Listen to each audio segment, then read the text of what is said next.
Hello everyone, I am Sipira Bihadawiyah. I am the first speaker of the next group. I'm going to tell you about basic types of speaking. So the first is imitative. Imitative is a purely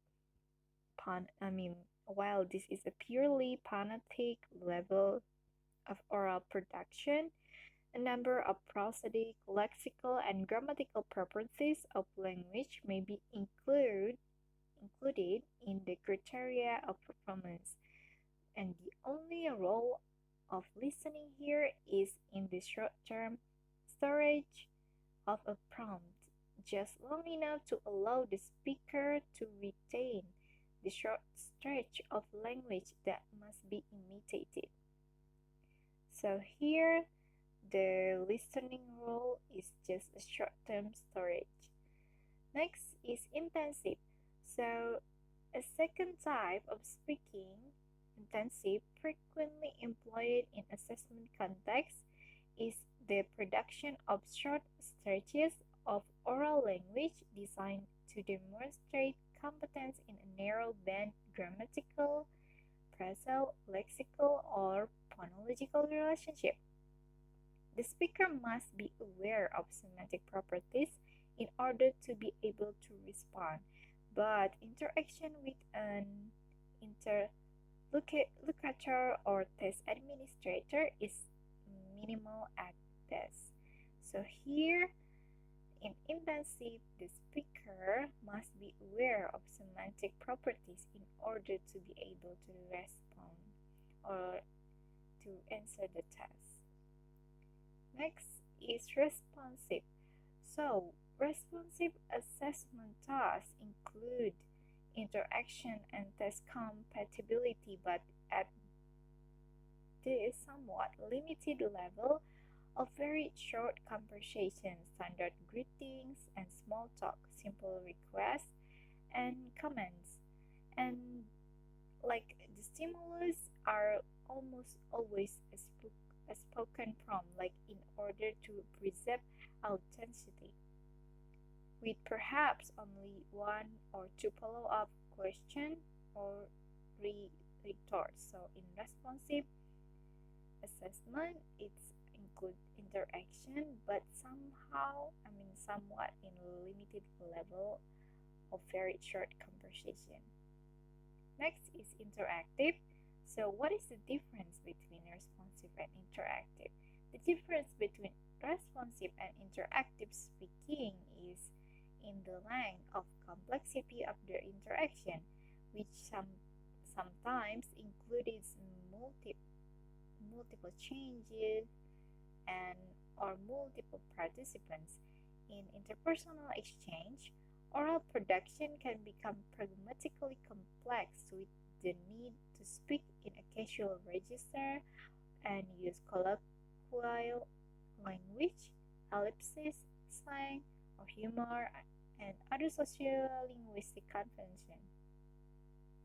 Next is extensive. So, what is extensive? Extensive oral production tasks include the speeches, oral presentation, and storytelling, during which the opportunity for oral interaction from listeners is either highly limited or ruled out altogether. The language style is frequently more deliberative and formal for extensive tasks, but we cannot rule out telling informal monologues such as casual delivered speech. So here, the language style is frequently more deliberative and formal. Next is micro skills. So this is micro skills that need to be included. First is produce difference among English phonemes and allophonic variants. 2. Produce chunks of language of different lengths. 3. Produce English stress pattern, word in stress and unstressed position, grammatic structure and intonation contours. Produce reduced forms of words and phrases.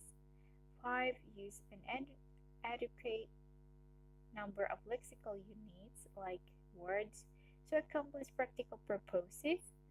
6. Produce fluent speech and different rates of delivery.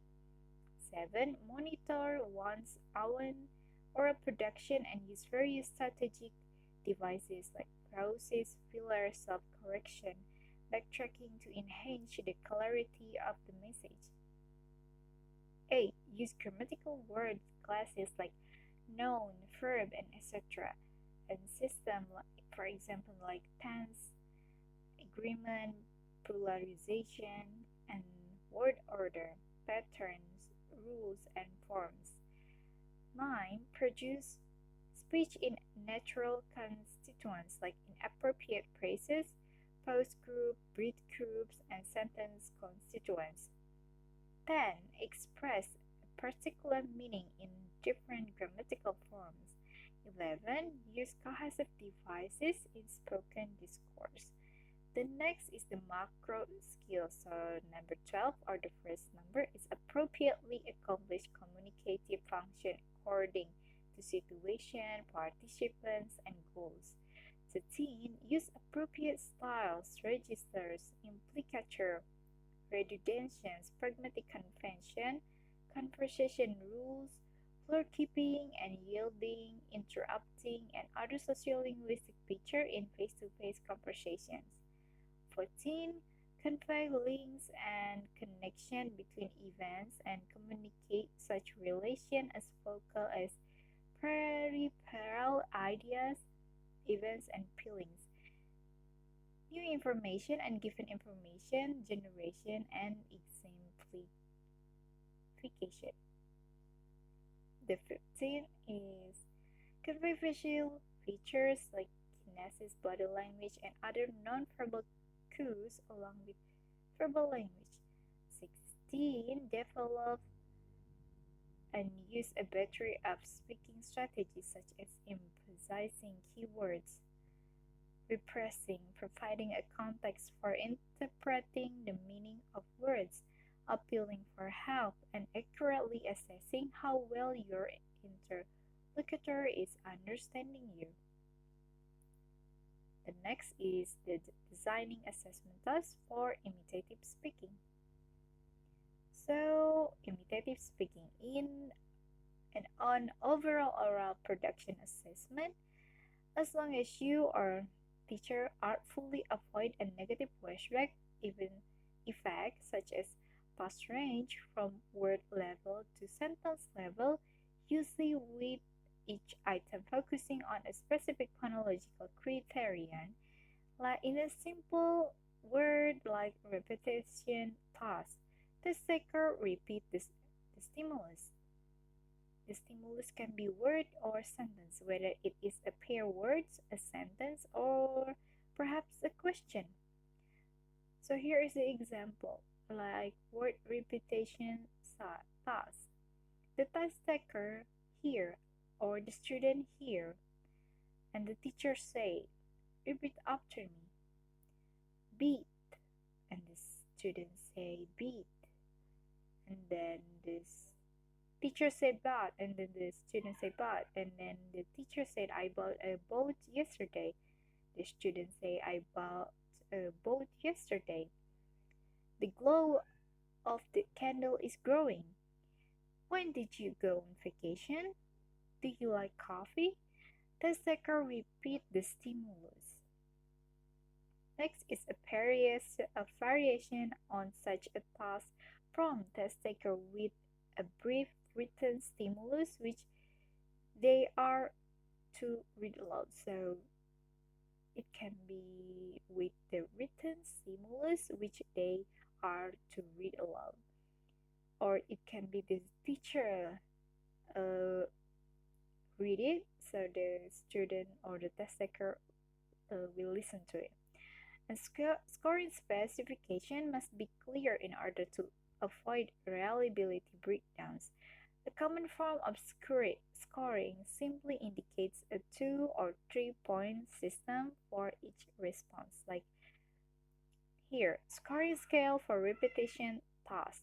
Score 2 for acceptable pronunciation.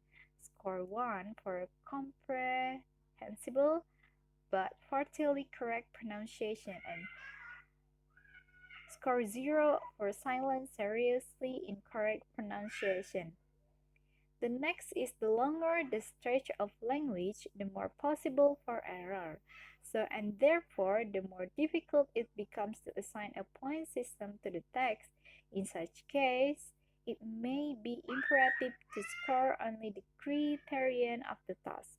For example, in the sentence, when did you go on vacation? Since the criterion is falling intonation for web question, points should be awarded regardless of any mispronunciation. So I think that's all of my material. The next material will be delivered by my friend. Thank you.